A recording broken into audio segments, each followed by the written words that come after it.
So there's no way around it. Every year, we're always going to have reluctant writers, students who don't want to write, they don't have the stamina to write, they flop their head, they can't come up with what to write about. So I want to talk about four different strategies that you can use to try and engage these reluctant writers. And then at the end, I have a bonus activity to show you, and it's something that you could implement tomorrow with these students. So stick around. Hi, I'm Robin Millum, children's book author and also a middle school teacher. And I help teachers implement a wildly engaging writers workshop, one that I've created. I decided to do this after I left teaching for several years and went and traveled around the country, talked to teachers all over this country about what's going on in their classroom and what kind of writing skills and what kind of help they needed. And I saw some like common things that were going on. One of those, there's many, but one of them was reluctant writers. What do we do with the kids who don't want to write? They feel like they can't write. They come in with this like hopeless mentality that it's not anything that they're ever going to get. And so, how are we going to approach them? And ever since I started this program, I've had teachers coming to me saying, I am seeing kids engaged in writing who have never been engaged in writing. They're excited more than I ever imagined they would be excited. So, how do I do that? How are we getting this done? Well, I do want to say a disclaimer like, we're not miracle workers. So, I just, I do what I can. I just try and take brain psychology. I take like what I know from the writing world, from the author side of it, from the teacher side, how behaviorism works. I just try and mix all this stuff up to make it work. Now, so don't feel bad if you have reluctant writers and you're like, oh, I do too. So I'm going to give you four strategies. And then at the end, I'm also going to give you an additional activity that you could use tomorrow. It has props somewhere. I have a prop in here. They'll show you at the end. Okay, so here are the four strategies that you can do to get your kids writing. Number one, I call this one fill their bucket. And here's the thing with writing is that it's actually very emotional. And I almost want to apologize because it's without even, no one's ever told you that this is something you were going to have to do is like also kind of be a counselor and a therapist, all of that, meaning that you are going to have to fill up the emotions within them in order to get them writing, which is weird because we don't have to do that with math. We don't have to do that with social studies. Why do we have to do that with writing? I I don't know. There's some kind of research out there probably that explains like, why is it that when I take what I'm thinking and I put it on paper and then I have somebody else read it, it feels like I just pulled my heart out and put it on a plate and told you to take care of it. You're very worried that they're not going to take care of it. Kids are the same way. Any type of writing that they do, they're not sure if it's wrong or right because oftentimes it's not wrong or right. It's a subjective thing. It's just how other people interpret it. What do they think of it? And that's very vulnerable. So particularly kids who are reluctant, it could be that through the years, they've heard a lot of criticism and it could have been positive critiques, teachers, of course, along the way trying to help them, but they hear it in a way that's, I can't do this. I'm not good at this. And that those lines stick with them and they're repeating them. And so when they come to you, here they are. And now you have to figure out, what do I do with this kid? No, if you're going to fill their bucket, you need to fill it with very specific things that they're writing that you want to see again. It's not that they're writing something that's way better than everybody else, but it's good for them. And it's like they're moving along this path of progression.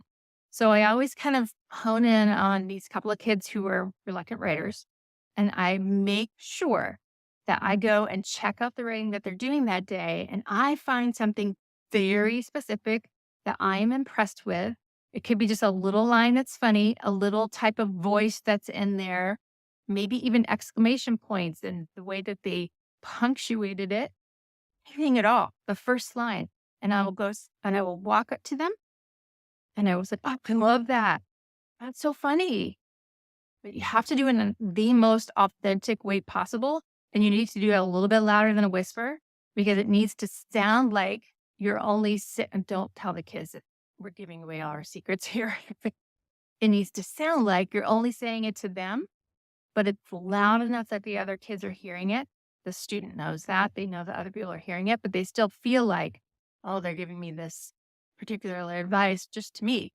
It's just something that has to be done in order for them to get these little drops in their bucket of emotional stability before they can trust you to keep going and progressing and write more and more and more.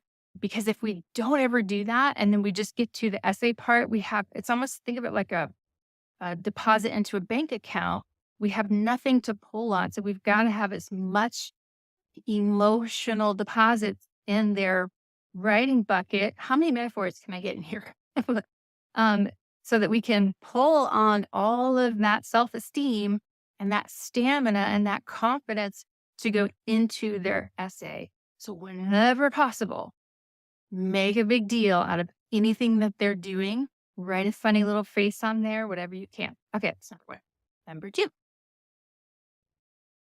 if you happen to have my ebook, I talk about the 6 skills that I teach. And the very first skill that I teach at the beginning of the year is called voice. And if you've never done this activity, I want you to do this. If you've done it, you might want to do it again because I actually do this activity like throughout the year several times because the kids love it that much. And I've been hearing from people who've been doing this voice activity lately, and they're like, oh my gosh, these kids are like super into it. And it's basically where they're writing from the point of view of something obscure in the room, and it involves going on a silent walk around the room to pick out not just like, oh, I'm going to write from the point of view of this book. I didn't pick up the book, but they have to walk around and find the most obscure thing that they can, like something that nobody would notice. So maybe it's that piece of paper that's peeking out from underneath that basket, or maybe it's a book that's upside down in the bookshelf over there. So they're going to write a diary entry from the point of view of that guy. What is life like here? Why are you upside down? What happened? Are you friends with the people around you? Do you love it here? Do you hate it here? Do you have dreams? Like, what's going on? And so they write this diary entry. They don't give away what the object is. And then they read it out loud. And then the class is looking around trying to figure out what object it is. Such fun. And your reluctant writers totally get into this. If they don't, then just call me. I swear to God, just call. I can't believe any student would not want to do this. I've had probably 100% success with this voice activity. So try that one. Okay, so you've filled their bucket. You have given them that voice activity to try and get their writing out to be as fun as possible and to join in this class activity. And number 3 is to give them a job.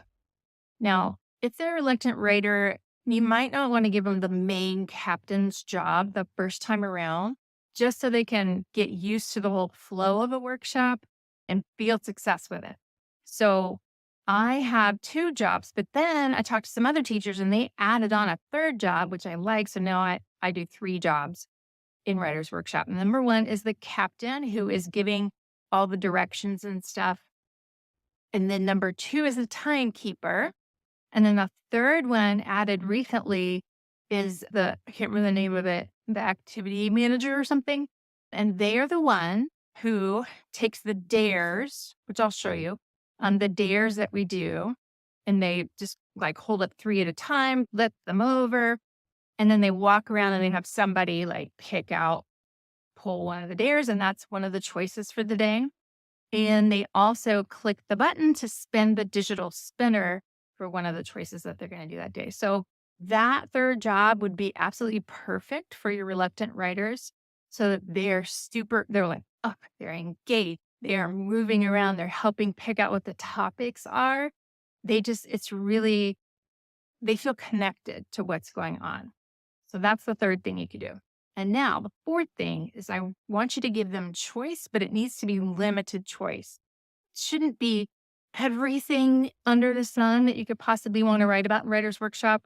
Now I focus on I give them a direct lesson during workshop of one of the 6 skills. And then their job is to try and practice that skill in whatever writing they're going to do that day.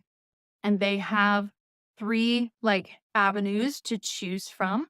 I'm going to show these to you on my screen so you can see how limited choices could make a really reluctant writer engage in the workshop right away. Okay, so here are the three streets of my writer's workshop. We basically tell them they're going to go down one of three paths, and there will be some choices within those paths to figure out what they want to write in each one. And they're called Genre Street, Rant and Rave Road, and Spinner and Dare Drive. Let me kind of break these down for you. So, if they want to do genre writing, I give them five different kinds that they could choose from. So, that is a lot of choice. But I do want to point out that genre typically will appeal to your writers who want to do big, sweeping, epic writing. So we have a lot of them who are like, I want to write a novel. Those are my genre writers. They really get into this. So I have a couple right now who are doing a fantasy book. One of them's into Western. There's a bunch of them are into the spooky ones. So it's fantasy, personal narrative, science fiction, Western, spooky that they could choose from to write a big kind of sweeping thing. And they could keep coming back to it at the next workshop and keep adding on to it. So that's kind of the goal with that is to try and write something bigger. If they're not into that, they can do rant and rave road. So something that they love or something that burns them up. They write a letter to a company, to a person, to an idea, to their shoes, to their teacher or whoever. Letter writing is a great way to get your thoughts out really quickly. Okay, maybe they don't want to do that. Fine. You can do spinner and dare drive. Now, this is kind of like I'd say the majority of the kids end up going with this one. They love clicking on the spinner, or they'll take a look at whatever the dare is that day, and maybe one or two of them will do the dare. But the point of it is that you get 100% of your students engaged in picking something that feels right for them. And then what you might notice is that if they're doing letters at first, once they can get the words out on the page and they hear some of these other spooky stories or westerns or whatever, they're going to be more tempted to try that when they start to hear the other kids' stories. So you'll see them kind of pop around. Eventually, it kind of looks like this once we get going with the workshop. They have to choose the skill they're going to try and practice, and then they pick the street that they're going to go down. And I usually try and have them focus in on maybe three of the skills. And once we get to the end of the year, they'll have the choice of all six of the skills to try and pick one of those for that day. Then they do a line length goal, which I'll talk about in a different video. This is a great way to get as many of your kids scooped up. Like I said, I'm going to hop back here real quick about the spinners. I I'm on like my third one, I think, this year, and I kind of recently created a new one that has some really weird things on there. My kids are loving it. I actually need to make a whole nother new one. So if you would like a link to this spinner, you can have it for free. If you'll just comment below, I want a link to the spinner, you can have it. It's through Wheel of Names, and then you can pop it up there for your kids to choose from. So comment down below and I will get that to you. Okay, so Okay, those so are here. all things that you can do within a structured student-led writer's workshop. What if you haven't done that? What if you have just been kind of getting through the year and you're realizing now that you have some reluctant writers who don't have any drops in their emotional writer's bucket? They haven't taken on any jobs. They haven't really done this voice activity yet. What is a way you could get them involved in writing quickly as possible and get those drops into their bucket as soon as you can? Here's an activity you can do tomorrow. It involves a box. Box. Like this. Doesn't have to be like this. This was stolen from my son. Anyways, take a box and you pick it up and you bring it in front of the kids and you say, today we're going to write about whatever is inside this box. You're going to write from the point of view of what is in here. And I want you to try and guess what you think is in here. And then you play around of 20 questions. Remember that where it's like, they ask, is it round? Is it fluffy? Is it green? Blah, blah, blah. And you can tell them yes, no, yes, no, yes, no. And then hopefully they won't guess what it is. And when you get to the end of the 20 questions, you say, okay, now you have some idea of maybe what you think is in here. And you can even walk around, have them see how heavy it is. What does it sound like, feel like, all that. And they have some clues now. They're going to guess what's in here. And what they're going to do is write, similar to the voice activity, they're going to write a letter to everybody else in this room who is not helping this thing get out of this box. And the letter can be like, hey, bystander, help me, get me out of here.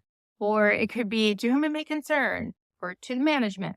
I'm stuck in here. I need some help. And they're going to give the backstory. How did that object get in here? what was going on that led to this whole kerfuffle that put them in this box, and what is it that they most want? Just a diary entry like that. And then everybody will write one. And then I would have them share it out first. Like, what do they think it is? Share out their stories that they came up with.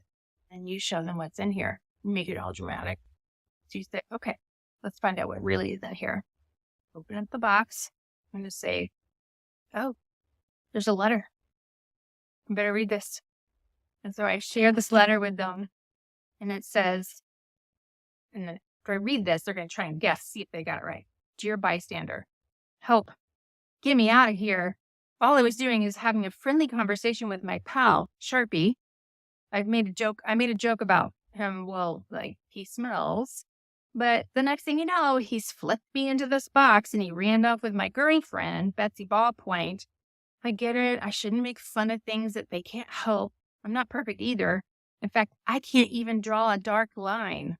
Sharpie's a pro at that. Help me, please. I need to apologize quick.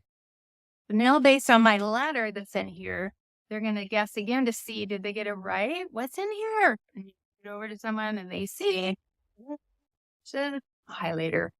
No biggie. But it's fun to have that mystery, to start getting that voice writing, some voice practice in there. And then you can make sure you go around and really pinpoint your reluctant writers of like, yes, this is a great example of voice. Whenever you're showing an emotional reaction, that is an example of voice. Like, oh, have them put in those reaction type sound effects too. Because a reluctant writer will often be pretty good at doing sound effects. Love on them for that. And that will help them get them going as well. So I hope that helps you. Now, if you haven't done a structured writers workshop like this, but you're interested, you want to know the parts of it, I have something really special for you. Down below, I have a link to a guide of the 5 steps that will take you through this type of structured writers workshop. There's 5 components to it that are super important to get it up and going. And then there's a special bonus link in there that will take you to my year-long planner. It's editable. You can see how I fit in my workshop, my constructive responses, and my essays all within the year. So check out that below, and I will see you guys in the next one.